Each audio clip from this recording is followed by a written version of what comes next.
Welcome back, financial friends, to Am I Catching a Falling Knife? The podcast where we break down market moves and help you decide if a recent dip is a bargain in disguise or a trap to avoid. I'm your host, Dave, and today we're shining our spotlight on a big name in the professional services world, ACN, or Accenture. All right, folks, let's dive into ACN, or Accenture, and figure out what's really going on here. The big story, and what's caught our eye, is that this stock has dropped nearly 10% in just the last 10 days, hitting a fresh 52-week low. So, is it a buying opportunity or a true falling knife? The dominant market narrative points to investor concern over declining new bookings. Now, this is happening despite the company actually reporting strong recent earnings and even raising its fiscal year 2025 outlook. It's a classic case of future fears outweighing present performance, amplified by a recent reduced rating from HSBC. So, the market is clearly worried about where Accenture's growth is headed. But who is Accenture exactly? ACN is a global professional services behemoth. They help companies build their digital core, transform operations, and accelerate revenue growth across a huge range of industries: health, aerospace, energy, retail, automotive, and banking, just to name a few. They're basically the go-to experts for digital transformation. Their revenue is pretty diversified too, with their product segment bringing in over 30% of their top line, and the majority of their business, nearly 59%, coming from North America. Now, let's connect that market narrative directly to the company's financials. When we talk about declining new bookings and concerns about future growth, this directly impacts Accenture's ability to secure new projects and generate revenue across all those segments we just mentioned, from products to health and public service to financial services.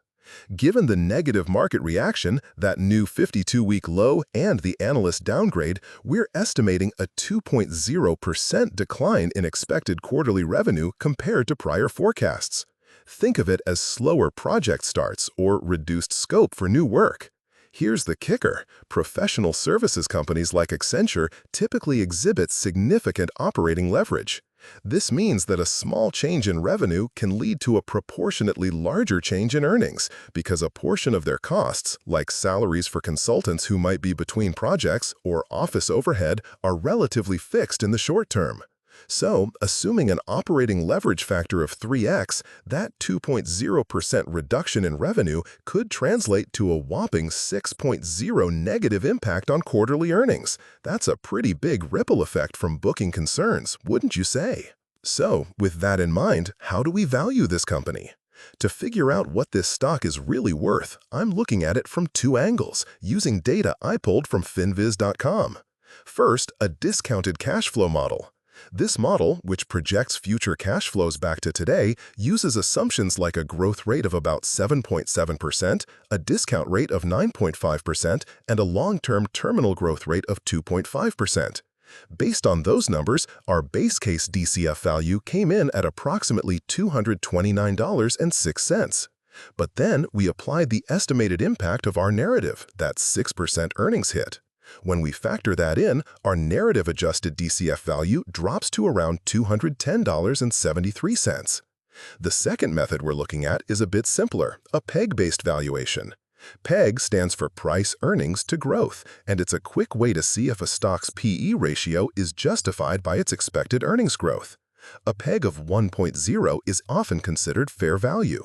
Based on Accenture's numbers, this PEG-based fair value gives us a much lower figure, around $145.07.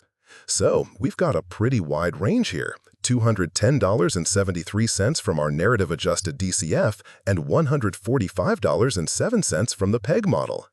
Given that ACN is currently trading around $255.37, it seems like there's still a bit of a premium built into the current price, even after this recent dip.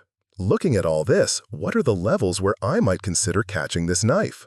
Based on our analysis, if Accenture dips further, potential custom buy levels I'm watching are around $220, then $200, and for a really deep value play, potentially $150.